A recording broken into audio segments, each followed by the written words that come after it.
Miss Collier reads Pharaoh by Jackie French. This recording is of Chapter 1 of Pharaoh by Jackie French for the purpose of the English unit for Year 7. During this reading, I will stop at words we don't know and we will go through them and try to understand them because Jackie French does use great Egyptian words that we don't really use nowadays. At the start of the book, there are these two maps that show you the Middle East 3000 BC, before Christ, and the Middle East now. We can see the difference and we'll use this map later on. Chapter 1, the season of flood, which is in early autumn. On one side of the cliff was the endless desert. Now, endless desert is in capital letters, which tells us it's a place. A land of wadis. Now, a wadi is a valley or a ravine. See, it's very high on the side that is dry except during the rainy season, so the water pools in there. A land of wadis, heat and rock.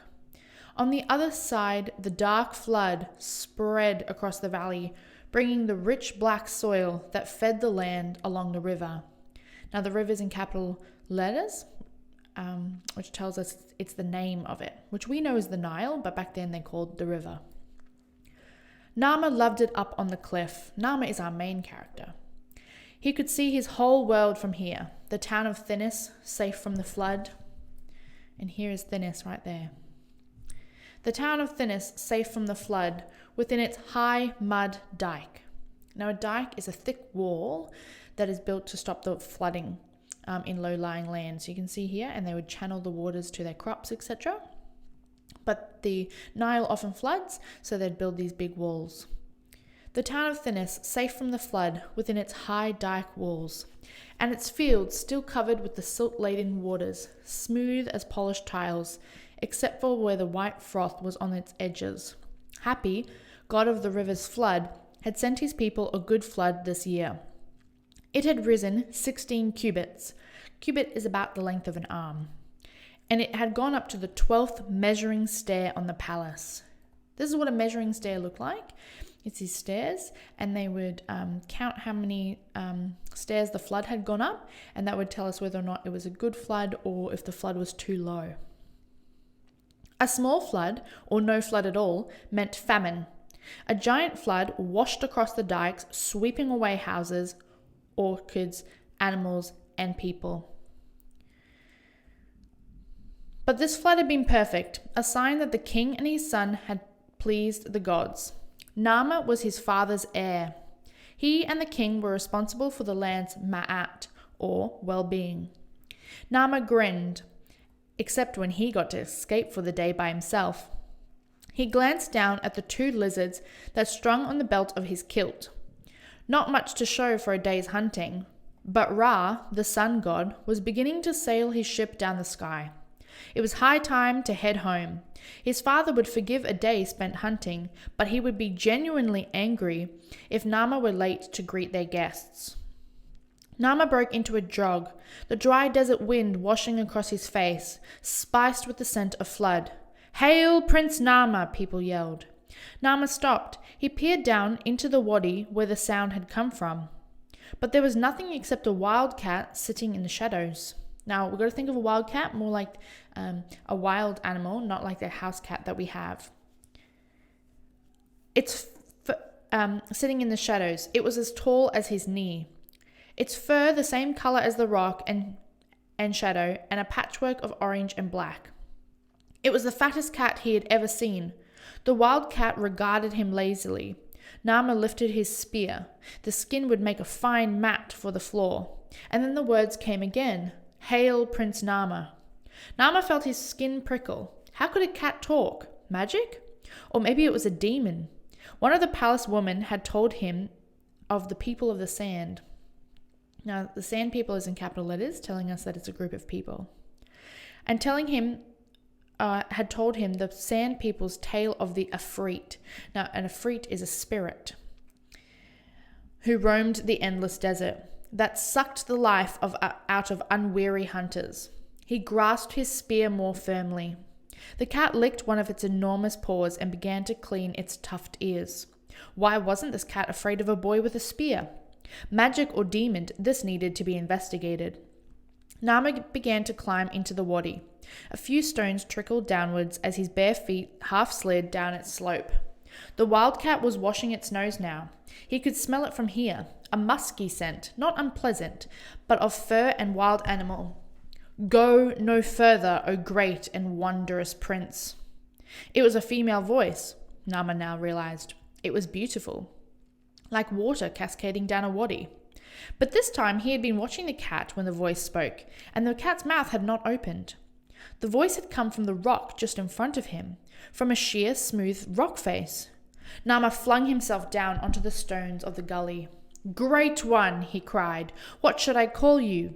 Are you a demon? A goddess? Neither.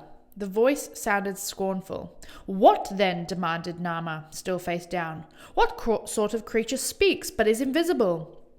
The voice was silent for a moment, and then it said, I am an oracle.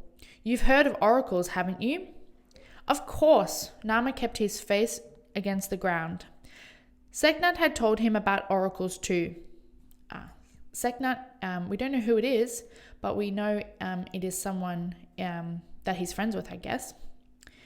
And Seknat had told him about oracles, and oracles are kind of mystical creatures that they thought came and told them futures. They brought advice from the gods, but he had never heard of an oracle near Thinis. An oracle speaking to him? You may sit up now, O great king's son, said the oracle. Nama brushed some of the dust off his bare chest and kilt and sat upright. People had told him he was special his whole life, but to speak to an oracle? Does my father the king know about you? He asked the rock. How do you address an oracle? O mighty oracle, he added, hoping he had got it right. No, replied the oracle. How long have you been here? Not long. Then why have you come, and am I allowed to ask you questions? I suppose so. The oracle didn't sound very concerned. The cat was washing its whiskers now. Even if it couldn't speak, there was something eerie about a wild animal that showed no fear of people. But Nama forced his voice to remain calm. What can you tell me, O oracle? Well, said the oracle slowly, you are the son of King Scorpion of Thinis. So here we just have a little bit of a family tree. So we know Nama's the main character and his father is King Scorpion. You are the son of King Scorpion of Thinis, one of the most powerful towns along the river. The most powerful, corrected Nama automatically. Then he wished he had held his tongue. Had he offended the oracle? So sorry, conceded the oracle. To Nama's relief, she sounded almost amused. King of great and glorious Thinis, the most powerful town in the world. Nama frowned. What was funny about saying that Thinis was the greatest town in the world? It held more than 1,000 people.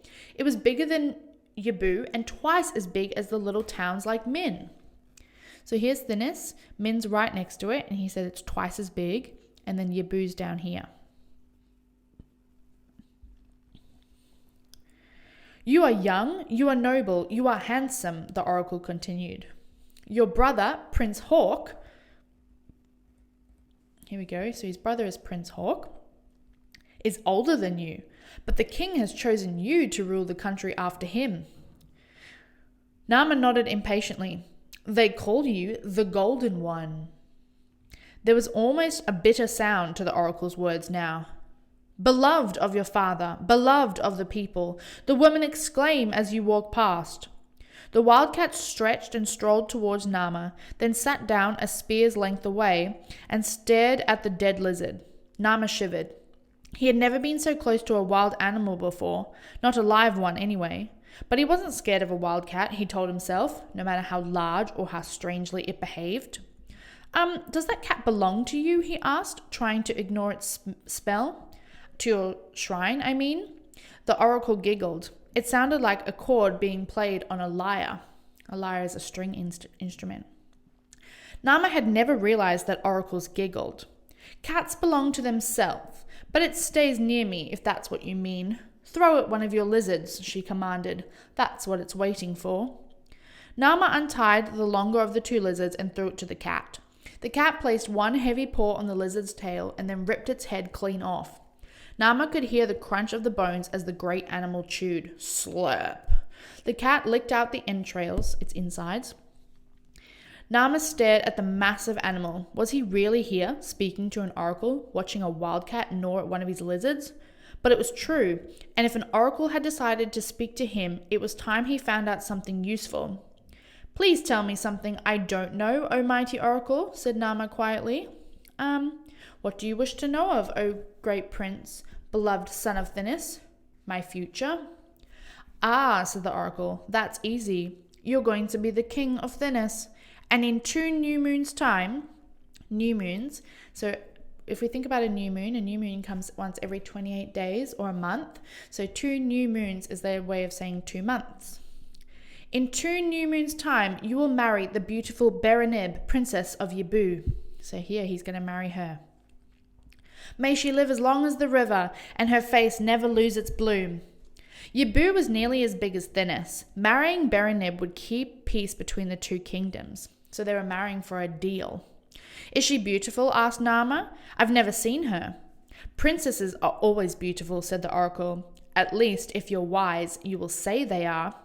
Is there anything else you want to know? Everything. Will there be peace, war, a long life? Will I have sons? Nama had never thought about all this before, but suddenly he wanted to know. All of those, said the oracle shortly. And one final thing. What? It's time for you to go home. You are supposed to meet the trader from the north this afternoon, or had you forgotten? Of course not. How could he have forgotten the trader? He and his porters had arrived late last night, tired and dusty. They had been asleep in the palace guest house when Nama left this morning. Other traders came along the river, carrying ebony wood or ostrich feathers or lion skins to trade for Thinis's grain. But this trader had come across the endless desert. No trader had come that way since Nama's grandfather. What would the trader look like, Nama wondered. Would he have black skin like the southerners, or look even stranger like the slave with the eyes like the sky? Eyes like the sky, that's blue eyes. So that's going to be like probably fair-skinned, blue-eyed people, which was unusual for them from Africa. Or even stranger like the slave with eyes like the sky, whom a trader from the delta had brought last year. A delta is this area where there's lots of wetlands, where the river meets the sea. You don't want to offend the trader by being late, said the oracle firmly. You've never seen treasures like the ones the trader carries. All the glories from beyond the horizon, worth all the kingdom of Thinis can offer. Off you go, O great Prince Nama. May your name be remembered for generations, but you may leave the other lizard for the cat. Nama wasn't used to being dismissed, even by an oracle, and there were so many questions he hadn't asked. Besides, he wanted to hear her voice again. May I come again tomorrow, mighty oracle? Tomorrow? The oracle sounded surprised. For a moment, the wadi was silent, apart from the awful sound of crunching from the cat.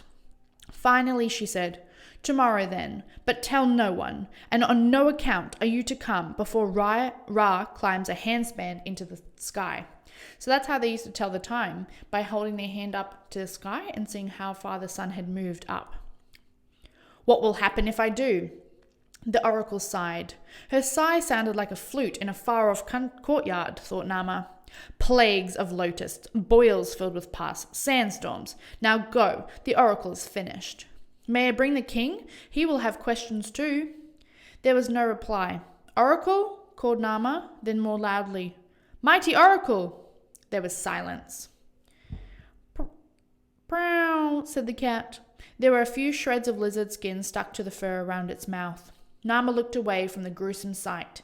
He placed the other lizard on the ground and glanced hopefully at the rock, but the oracle was silent.